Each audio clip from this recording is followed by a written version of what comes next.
জানিস রোশনি, যার শেষ ভালো তার সব ভালো। আমি তো মনে মনে খুব ভয় পেয়ে গেছিলাম।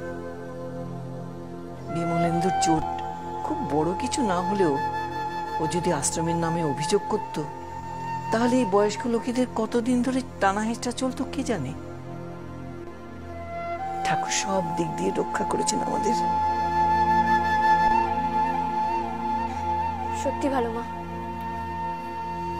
বিমলেন্দু বাবু এখানে এসে যখন ওনার অপরাধ স্বীকার করেছিলেন, তখন আমি ওনাকে ঠিক বিশ্বাস করতে পারিনি। শুধু আমি কেন, মাস্টার মশাই, ইন্দিরা মাসিমা, আমরা কেউই ওনাকে ঠিক বিশ্বাস করতে পারিনি। উল্টে তুমি যখন ওনার সঙ্গে দাঁড়িয়ে কথা বলছিলে, তখন আমার তোমার উপর রাগ হচ্ছিল। কিন্তু এখন বুঝতে পারছি মানুষটা সত্যি কতটা অনুতপ্ত ছিল।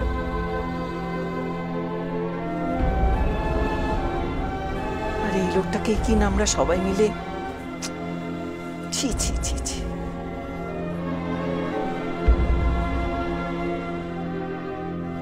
তোরা চলে যাওয়ার পরও আমি আচ্ছা করে বলেছি ওদের, বিশেষ করে পঞ্চানন বাবুকে।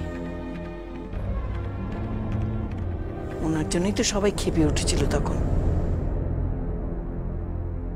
ইন্দিরার সামনে কতটা লজ্জায় পড়তে হলো বলতো। মানুষের মনের যে এতটা পরিবর্তন করতে পারে, সেটা বিমলেন্দু বাবুকে না দেখলে বিশ্বাসই করতে পারতাম না ভালো মা। উনি যখন পুলিশের কাছে মিথ্যে স্টেটমেন্ট দিলেন, তখন ইন্দিরা মাসিমাও অবাক হয়ে তাকিয়েছিল ওনার ছেলের দিকে। উনি যেন বিশ্বাসই করতে পারছিলেন না বিমলেন্দু বাবু এরকম কিছু একটা করতে পারেন। ইন্দিরা এখন কোথায়? উনি বাইরে বসে আছেন। আসলে ওনার কাছে পুরো ব্যাপারটাই এখন অবিশ্বাস্য লাগছে। গাড়িতে আসার সময় একদম চুপচাপ ছিলেন। শুধু একবারই একটা কথা জিজ্ঞেস করলেন আমাকে, বিমলেন্দু আমাদের হেনস্থা করার এত বড় একটা সুযোগ পেয়েও সেটাকে হাতছাড়া কেন করলো।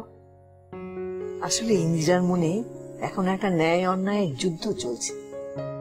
উনি এখনো ওই অন্যায়টাকে পরিষ্কার চোখে দেখতে পাচ্ছে রোশনি। আসলে কি জানিস তো, আজকাল আমরা মানুষকে বিশ্বাস করতেই ভুলে গেছি। ইন্দিরার মনে এই বিশ্বাসটাই ছিল যে ওর ছেলে এত বড় সুযোগটাকে কাজে লাগিয়ে আশ্রমের সবাইকে হেনস্থা করবে। কিন্তু সেই ঘটনাটা যখন ঘটলো না, তখন ও সেটাকেও বিশ্বাস করতে পারছে না। তবে আমাদের যে বিশ্বাস করতেই হবে, হাজার ঠকলেও আমাদের বিশ্বাস করে যেতে হবে। জীবন থেকে সবকিছু হারিয়ে গেলেও বিশ্বাসটাকে কিছুতে হারিয়ে যেতে দেব না।